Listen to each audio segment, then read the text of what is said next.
જય શ્રી કૃષ્ણ. આપ સૌને અલ્પા સથવારાના નમસ્કાર. આપ સૌ સમક્ષ નવા પુસ્તક સાથે ઉપસ્થિત થઈ છું. આજનું પુસ્તક છે સેપિયન્સ, માનવ જાતિનો સંક્ષિપ્ત ઇતિહાસ. લેખક યુવલ નોઆ હરારી. ગુજરાતી અનુવાદ રાજ ગોસ્વામી. પ્રકાર ઇતિહાસ, માનવ વિજ્ઞાન, સમાજશાસ્ત્ર. કિંમત 399 રૂપિયા. પૃષ્ઠ 448. પ્રકાશક RR શેઠ એન્ડ કંપની. પુસ્તકની વિશેષતા. સેપિયન્સ વિશ્વ પ્રસિદ્ધ લેખક યુવલ નોઆ હરારીનું અતિ લોકપ્રિય પુસ્તક છે. આ પુસ્તકમાં માનવજાતિના લગભગ 70,000 વર્ષના વિકાસની સરળ, સફળ અને રસપ્રદ ભાષામાં રજૂ કરવામાં આવી છે. લેખક માનવજાતિના વિકાસના 4 મુખ્ય તબક્કા જ્ઞાન ક્રાંતિ, કૃષિ ક્રાંતિ, માનવ એકીકરણ અને વૈજ્ઞાનિક ક્રાંતિ દ્વારા સમજાવે છે કે કેવી રીતે માનવ અન્ય જીવોથી અલગ બન્યો અને વિશ્વ પર પ્રભુત્વ સ્થાપિત કર્યું. આ પુસ્તક માત્ર ઇતિહાસ નથી કહેતું, પરંતુ માનવ, સમાજ, ધર્મ, પૈસા, રાજકારણ, સંસ્કૃતિ, ટેકનોલોજી અને ભવિષ્ય વિશે પણ વિચારવા પ્રેરે છે. સેપિયન્સ વાંચતા એવું અનુભવાય છે કે આપણે માનવજાતિના સમગ્ર ઇતિહાસની રોમાંચક સફર પર નીકળ્યા છીએ. લેખક દરેક વિષયને તથ્યો, સંશોધન અને ઉદાહરણો સાથે ખૂબ જ સરળ રીતે રજૂ કરે છે. પુસ્તકનો સૌથી મોટો ગુણ એ છે કે તે વાચકને માત્ર માહિતી આપતું નથી, પરંતુ વિચારવા માટે પણ પ્રેરિત કરે છે. પૈસા, ધર્મ, રાષ્ટ્ર, કાયદા અને સમાજ જેવી વ્યવસ્થાઓ કેવી રીતે માનવ કલ્પના શક્તિ પર આધારિત છે તે લેખક ખૂબ જ અસરકારક રીતે સમજાવે છે. ભાષા સરળ અને પ્રવાહી હોવાથી સામાન્ય વાચક પણ સહેલાઈથી વાંચી શકે છે. કેટલાક અધ્યાયોમાં વૈજ્ઞાનિક અને ઐતિહાસિક માહિતી વધુ હોવાથી ધીમે વાંચવાની જરૂર પડે છે, પરંતુ દરેક અધ્યાય નવી સમજણ આપે છે.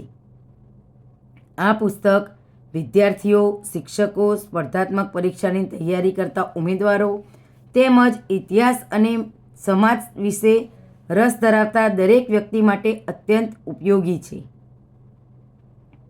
મુખ્ય શીખ. માનવજાતિના વિકાસનો વૈજ્ઞાનિક અભિગમ સમજાય છે. સમાજ, ધર્મ અને અર્થવ્યવસ્થા અંગે નવી દ્રષ્ટિ મળે છે. તર્કશક્તિ અને વિશ્લેષણાત્મક વિચારશક્તિનો વિકાસ થાય છે. ભવિષ્યમાં માનવજાતિ ક્યાં જઈ રહી છે તે અંગે વિચારવાની પ્રેરણા મળે છે. સેપિયન્સ માત્ર એક ઇતિહાસનું પુસ્તક નથી, પરંતુ માનવજાતિના ભૂતકાળ, વર્તમાન અને ભવિષ્યને સમજાવતું જ્ઞાનનો ખજાનો છે. દરેક જિજ્ઞાસુ વાચકે જીવનમાં ઓછામાં ઓછું એક વખત અવશ્ય વાંચવું જોઈએ. સેપિયન્સ માત્ર ઇતિહાસનું પુસ્તક નથી, તે માનવ અસ્તિત્વ, સમાજ, સંસ્કૃતિ અને ભવિષ્યને સમજવાનો એક બૌદ્ધિક પ્રયાસ છે. યુવલ નોઆ હરારી પરંપરાગત ઇતિહાસ લેખ નથી અલગ જઈને માનવજાતિના વિકાસને જીવવિજ્ઞાન, માનવશાસ્ત્ર, અર્થશાસ્ત્ર, મનોવિજ્ઞાન અને રાજકીય વિજ્ઞાનના પરિપ્રેક્ષ્યમાં રજૂ કરે છે. આ જ કારણ છે કે પુસ્તક વિશ્વભરમાં કરોડો વાચકો સુધી પહોંચ્યું છે. પુસ્તકની શરૂઆતમાં લેખક સમજાવે છે કે લગભગ 70,000 વર્ષ પહેલાં પૃથ્વી પર હોમો સેપિયન્સ એકમાત્ર માનવ પ્રજાતિ નહોતી. હોમો ઇરેક્ટસ, નિયાન્ડરથલ અને અન્ય માનવ પ્રજાતિઓ પણ અસ્તિત્વમાં હતી. છતાં આજે માત્ર હોમો સેપિયન્સ જ કેમ બચી શક્યા? આ પ્રશ્નનો જવાબ હરારી જ્ઞાન ક્રાંતિમાં શોધે છે.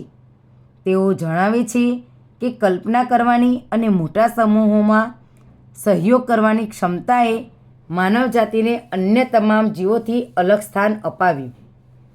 પુસ્તકનો સૌથી ચર્ચાસ્પદ ભાગ કૃષિ ક્રાંતિ છે. સામાન્ય રીતે કૃષિને માનવજાતિની સૌથી મોટી સિદ્ધિ માનવામાં આવે છે, પરંતુ હરારી તેને ઇતિહાસની સૌથી મોટી છેતરપિંડી કહે છે.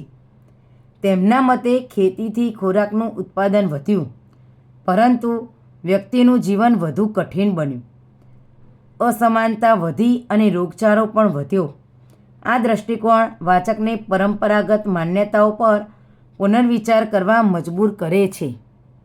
હરારી પૈસા, ધર્મ, સામ્રાજ્ય અને રાષ્ટ્રવાદને સામૂહિક કલ્પનાઓ તરીકે રજૂ કરે છે.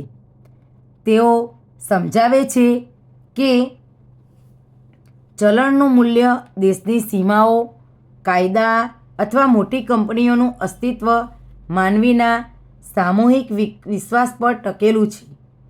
જો આ વિશ્વાસ તૂટી જાય તો આ સમગ્ર વ્યવસ્થા પણ બદલાઈ શકે છે. આ વિચાર પુસ્તકને અત્યંત રસપ્રદ અને વિચારપ્રેરક બનાવે છે. પુસ્તકનો વૈજ્ઞાનિક ક્રાંતિ વિષયક વિભાગ પણ અત્યંત અસરકારક છે.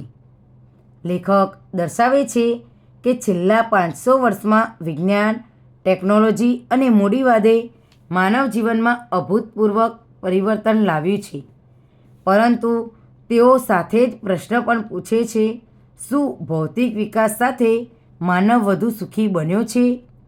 આ પ્રશ્નનો જવાબ તેઓ વાચક પર છોડે છે, જે પુસ્તકની સૌથી મોટી શક્તિ છે. અંતિમ પ્રકરણોમાં કૃત્રિમ બુદ્ધિમત્તા, AI, જીનેટિક એન્જિનિયરિંગ અને બાયોટેકનોલોજી દ્વારા માનવજાતિના ભવિષ્ય અંગે ગંભીર ચર્ચા કરવામાં આવી છે. લેખક ચેતવણી આપે છે કે ટેકનોલોજી માનવને અદ્ભુત શક્તિ આપી રહી છે, પરંતુ તેનો ઉપયોગ માનવ કલ્યાણ માટે થશે કે વિનાશ માટે, તે આપણા નિર્ણય પર આધારિત છે. ગુજરાતી અનુવાદ સરળ, પ્રવાહી અને મૂળ કૃતિના વિચારોને ન્યાય આપે છે. કેટલીક જગ્યાએ વિષય ગંભીર હોવાથી ધ્યાનપૂર્વક વાંચવાની જરૂર પડે છે, પરંતુ દરેક પ્રકરણ નવી સમજણ અને નવા પ્રશ્નો જન્માવે છે. પુસ્તકની વિશેષતાઓ: માનવજાતિના સમગ્ર ઇતિહાસને વૈજ્ઞાનિક દૃષ્ટિકોણથી સમજાવે છે. ઇતિહાસ, વિજ્ઞાન, અર્થશાસ્ત્ર અને સમાજશાસ્ત્રનો સુંદર સમન્વય. પરંપરાગત માન્યતાઓને તર્કના આધારે પડકારે છે. સરળ ભાષા છતાં ગહન વિચાર રજૂ કરે છે. ભૂતકાળની સાથે ભવિષ્યની દિશા પણ દર્શાવે છે. પુસ્તકની મર્યાદાઓ: કેટલાક વિચારો વિવાદાસ્પદ છે અને દરેક ઇતિહાસકાર તેના સાથે સહમત નથી.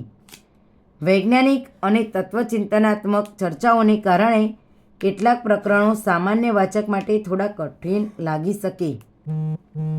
આ પુસ્તક વિશે મારો અભિપ્રાય: સેપિયન્સ એક એવું પુસ્તક છે જે વાંચીને માત્ર માહિતી મળતી નથી, પરંતુ વિચારવાની દિશા બદલાઈ જાય છે. તે આપણને પૂછે છે, આપણે કોણ છીએ, અહીં સુધી કેવી રીતે પહોંચ્યા અને હવે ક્યાં જઈ રહ્યા છીએ? આ પ્રશ્નોના જવાબ શોધવા ઈચ્છતા દરેક જિજ્ઞાસુ વાચક માટે આ પુસ્તક અમૂલ્ય છે. સેપિયન્સ વાંચવું એટલે માનવજાતિના ભૂતકાળને જાણવાની સાથે પોતાના વર્તમાનને સમજવાની અને ભવિષ્ય વિશે જવાબદારીપૂર્વક વિચારવાની એક અદ્ભુત બૌદ્ધિક યાત્રા શરૂ કરવી.